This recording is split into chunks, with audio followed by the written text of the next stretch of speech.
Well, hello there, chums. As I, Captain Stephen X, and today we're going to go and visit one of Scottish Rob's bases. Now, he sent me two, and I'm not too sure which one this is, so let's just fire up the first code. Yes, we're going to go and visit both of these bases, in fact, in this one video. So these are both by Scottish Rob. You may remember some other builds of his that he's done, like that Nectar Bee thing, which was craziness, and then the giant T-Rexy type one that he done as well, and other ones that lock you in, and all sorts of other stuff. He loves his lock codes. Right, so here we go. And then clips. We need a double eagle, and there we are, and a triangle, or triforce, or pyramid, and we got a sunset, or a jellyfish, as some may call it, a rockety, rocket. We've got ourselves another one of those eclipsing things, a waypoint. We have a black hole. We have a beetle, and we've got the ancient ocean beastie, and we've got a Diplo.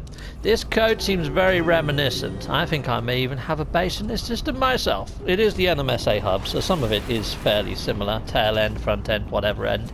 Right, so let's head on in and let's take a look-see. Hiya! Right, well, I've arrived. Yeah, look at that. That's just weird how you sort of do that.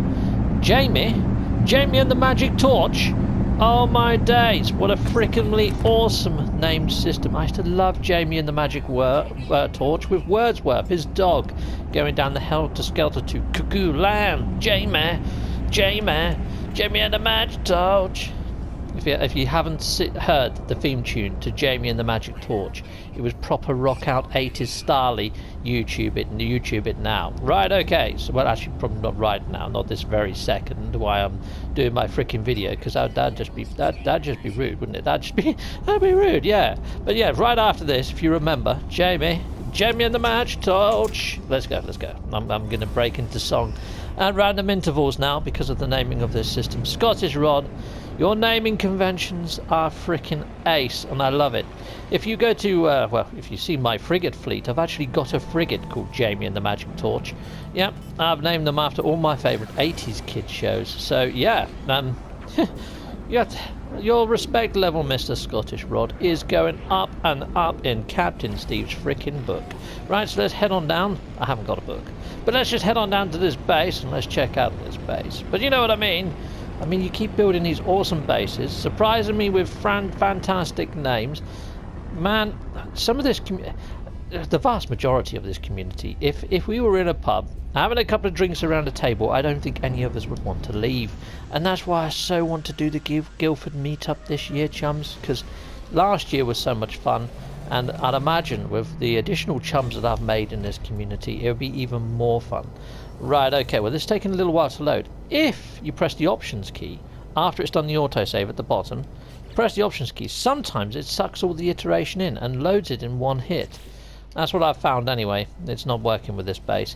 Why is it that when you're trying to demo something, it never actually works? It's like if you log a ticket with IT or something and say, yeah, there's weird things happening. They come around to have a look. As soon as they touch your keyboard, it's fixed. You know what I mean? And when you're not looking for things, you find things, like the whole Diplo scenario in my Diplo playlist. Yeah, if you haven't seen that, I actually did find my Diplo. So yeah, check up that card up there that I'm going to put. So there we go. Yeah, and in fact, the last parts I've had problems putting it live because YouTube is saying that they won't monetize it for some unknown reason. I think it's because there's some crazy people out there that are actually looking for dinosaurs in real life, and yeah, they can't really find ad or sponsorship for those sort of things. Cryptozoology almost falls into the same sort of pocket as conspiracy theory. So yeah, I think that's why I'm having problems, but I can't say for sure. Okay, right, so we've got a lot of flashing lights happening over there. There's a big creature just roaming around over in the background there. What the fudge is that creature? Is that a giant crab creature? It is a giant crab creature. How lovely is that? Okay, well, I'm going to have to wait for this base to render, but I'll be right back with you guys once the base has rendered. So see you in a jiff. Okay, see you in a jiff. It's slightly rendering in now, so we've got this. Now, if I ever see a door that's like a power door or something like that on Scottish Rob's bases, I'm always cautious. He likes his locks a little bit too much. And yeah, he's actually got one base, the T-Rex one. It says, you know, only come here with a trusted friend, because you can get locked in basically. Right, so let's have a little look at his base. What does he call this one? The funhouse. Right, Dusk Till Dawn. Well, the film Dusk Till Dawn, they had a lock-in and a load of frickin' vampires at them alive. I don't know whether I dare go into this place. It's called the funhouse, like from the outside. I mean, look at that. He's done a lovely light display. That's actually really cool. Again, this is all done with like logic and things. I think I can hear a bite beats inside. Yes, I can. There's a proper party going on. He's got a love heart around the doors, which almost does sort of like a little bit of a thumbs up to the Dusk Till Dawn movie. I think the pub in that was called the Titty Twister. But we're going to go in, and let's hope our nipples don't get tweaked. Right, okay. Oh, this is lovely. I'm liking the floor panels. I'm liking the artwork, even though it's a little bit blurry at the moment. There you go. It's all rendering in now. Look at that. Party. That says party, doesn't it? This is all very party-esque. Oh, that took me by surprise. I thought that was an actual person then. It's a statue. Life size. Awesome. Little chill-out area over here. I'm liking it. The music's actually quite groovy for a bite beat. Well done there. This looks like a little mini bar. So yeah, you can... Oh, look, there's a switch on the frickin' wall. I wonder if that turns everything off, or it just opens up this super-duper secret room. Let's give it a go. Oh, it's opened the door. I better not get locked in here. Oh shite! There's a trapdoor. Get me out! Get me out! All right. So you know what I was saying about Scottish Rob? Likes his little lock-ins, and he likes lockable doors and stuff like that.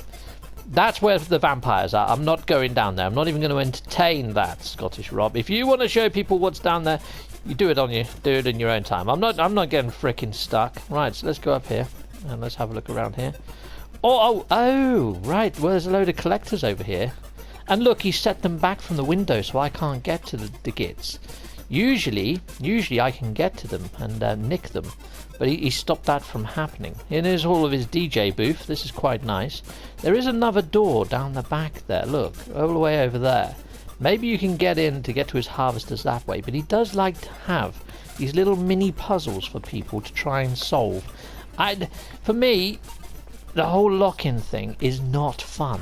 If I could build them and I could actually do a gnarly job of it, then fair enough, but I can't. So let's have a look at this door then. Alright, so this one is freaking locked, so I can't get in there. So I'd imagine what I've got to do. Okay, we're gonna try this. I'm gonna resave over by my ship, just in case I have to reload to get out of the dang place, which will be a pain in the neck, because you saw how long it took to load this base in. If I do have to reload, there's a good chance it could knacker up my save. You know what? I'm not going to chance it. But what I'd imagine is you go in that back room by the bar, and rather than pressing the button that I pressed, is press another button on the other far wall, I guess. You have to press a button to get in, but then pull another one. I don't know. I don't freaking know, and I'm not going to bother trying. Let's just get out of here. Let's get out of here before I get too tempted and get stuck, and then... Yeah, no thank you. No thank you. I'm off. I'm going back through the portal, Scottish Rob, and I'm going to go preview your second base. And hopefully your second base is not covered in tomfoolery and switches that might capture me and stop me from going anywhere. But yeah, if you do like that sort of thing, you're going to love Scottish Rob's bases, because they've all got some sort of unique, quirky logic switches stuck all over them. So let's head on back to the portal. We're going to jump back through the portal, and we're going to stick in his second code, and I'll see you at his second base. Well, actually, you probably want to see the code, don't you? You want to see me key in the code. So yeah, I might as well not bother cutting. We may as well just do this. Here we go. Let's land. It's quite a nice planet for a desert-type planet, isn't it? It's not too bad. Holy shite moly! I've fallen through the ground. I'm glad they fixed that, because you used to just drown and die before. But now at least you live to see another day. Right, let's go. Good old Blighty. So let's go interact with this little chappy. Hello, little chappy. Right, so I'm going to stick in another code into you. How do you feel about that, my friend? Well, he's still got memories of the old place. Memories of a capo. Well, memories of a capo. Nice to meet you, Captain Steve. Let's activate your portal. Right, okay, so we need to stick in waypoint. We need another sunset. We're going to need a whale. Lovely. We're going to need ourselves a boat. Yeah, Ahab and the whale. Sweet. And we're going to need another sunset. And a rocket. Where are you? Rocket. And an eclipse. Done. And a waypoint. Sweet. And a black hole. Lovely. And a beetle. Super. And another whale. Lovely. And a diplo. Fantastamondo. Pow pow. And that comes into life. There we are. Oh, jeez. Okay, and let's jump on in. Let's go, let's go. Pow. Okay, we'll have a arrived in the actual system itself, which is fantastic. The system name. What did he put the system name as on this one? Right, okay, let's have a quick look-see. I think it said Trumpton, if I wasn't mistaken. Cuthbert, discovered 2 weeks ago. Okay, on planet Cuthbert, in NMSA, Trumpton Fire Brigade. Cuthbert, Ballymagrew, Pew, Dibble, Grub. Ah, he's got all of them. That is so freaking awesome. Scottish Rob, you sir are getting a freaking air grab for your gnarliness. Hugh, Ballymagrew, Cuthbert, Diddle and Grub. It's time for Trumpton. Dum diddly dum, diddly diddly, diddly dum, dum diddly dum. Not as funky as Jamie and the Magic Torch, but geez, still pretty darn awesome. Right here, so heading over here. And we're heading over to your base, where it is, there it is, Scottish Rod's base. And we're heading to the base. What the fudge just happened there? That was, where the heck am I? I'm upside down, I'm all around about the weird place. Okay, let's just fly there gingerly this time. Let's not use any clever trickery and pokery, just in case some voodoo happens, like it just did then. Let's just head on in. Head on down and land. Shit. Sweet. We're going to see if it has rendered. I mean, I'm standing on nothingness at the moment. Nope, so we're going to have to wait for this to render. So once it's rendered, I'll be right back with you guys. So don't you go away, because yeah, editing is super quick. Well, hello. Okay, well, it's all rendered, so let's go and have a look around this base. So at the helm here, it's got like a teleporter, and it's got a staircase that meanders down here into this little back area, which is nicely adorned with some decorations and some decals. It's got a galactic trade terminal and a teleporter down here. So this is like the heart. This is sort of like the functional area, I'm guessing. It's got a save beacon there, which is pretty cool. It's got all this gnarly gear over here as well, which is excellent, eh? And what else do we have? Yep, we've got some harvesters. We've got a blueprint analyzer. So this is like, it's like a little mini junk room, this, in the way that it's all just scattered about, isn't it? But everything you need and more is in there. It looks like a madman's play area. Right, so let's head. Oh, there's the base computer under there. How do I get to that? Let's go and have a quick look at what this base is actually called. So here we go. And we've got a little staircase there. And let's have a look-see. The clock tower. Right, okay. Well, the clock tower is that big mad piece right at the very top of there. Now, I'm going to struggle to get up there, I think, with my jetpack, because that is freaking high. I mean, I can try, but I think that's what the teleporter is here for. So let's teleport up there. Now, I might not be able to show you the clock in this view, but we'll see, we'll see. Okay, so we're up here. Oh, this is like the freaking Shard in London, isn't it? This is awesome. Look at the views. That is spectacular. Liking this. Yep, so we've got a little desk there. Got some more wall art, nice little sitting areas, some potted plants, and some very abstract artwork. Yep, that's pretty cool. Liking that one, the sectional artwork, very nicely done. Some banners as well. Yeah, oh, isn't that cute? Very cool. A clock. A bit out of a real... Okay, nice one.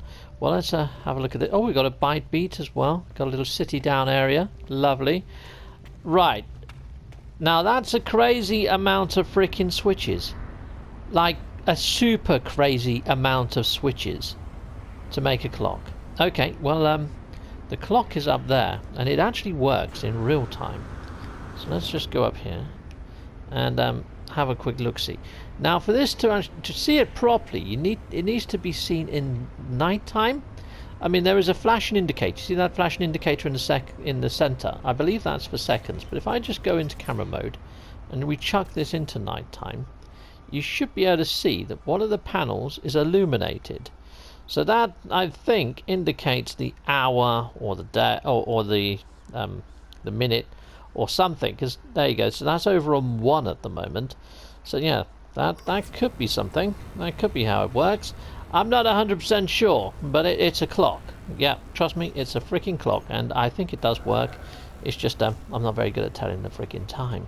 But look at the crazy amount of switches and lights and all sorts of other shenanigans that's going on. I have no idea how they worked this out, but it's freaking mental. So Scottish Rod, you sir, king of switches, you're getting yourself an air grab. There you go, Scottish Rod.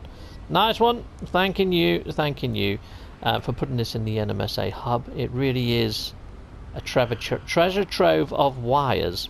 Sorry, I found that hard to say. But yeah, we've got like there's some glitches here as well. So let's just pop into camera mode. Let's have a little sweep and look at this from over on yonder. Look at that. Isn't that cool? And I'm loving the support structure. Oh, and underneath the base is quite an unusual support structure as well. It almost looks creature-like. It's like it's got these little hands that come down, or feet, or whatever you call them. They're very sort of T-Rexy-like little arms. You see that? It's quite cool. I'm really liking that support. So yeah, it's not defying gravity, but it's something to look at as well. The support is interesting. So I would say well done on this base, Mr. Scottish Rod. It's fantastic. Oh, there we go. You can see the time a little bit better there. 3:48 is what the time is in the UK at the moment.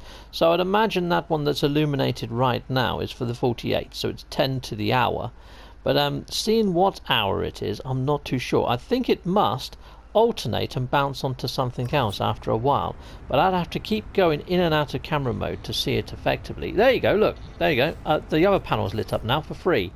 So it looks like it bounces. It tells you what the time is in hours and minutes, but it alternates. Now, unless it's nighttime, you can't really see it against this really bright, vibrant sky. You can kind of see it. So there you go. It's 3 o'clock at the moment, so it should illuminate the other square over at the top area to say that it's 10:2 and a bit. I don't know how often it swaps, but at least we've seen it swap from one area to the other, just why I've been standing here nattering a load of tosh at the moment. But yeah, there we go. So it does work. There you go, it just bounced. There you go, and now it's bounced up to there. Okay, so it's signifying what the time is. That is so cool, isn't it? That's awesome. Okay, well there we go. So there we go, Scottish Rod's clock tower in the NMSA hub. Thank you guys for watching. The Scottish Rod, thank you very much for putting this here. It's awesome. And if anybody wants to come visit it, I know that you saw the coordinates at the start, but they're also down in the bottom left corner right now. So there we go. Thanking you, and take care, everybody. Until next time, goodbye, goodbye, goodbye. I'd say a massive great big thank you to all those that back my channel through Patreon or through YouTube membership, and if that appeals to you, check out the links in my video description or at the end of this video, thanking you. In the video description are all my social media links, and I have them on screen as well, and I also have merch, so if you want a fine and dandy pair of socks or a mug or a t-shirt, head on over to Teespring. Or support the channel through a like, a subscribe, or hit that notification bell, or just don't skip any of the adverts. That throws revenue down my avenue, and thank you very much for watching. Watching is freaking awesome! Heck yes. Take care. Bye-bye.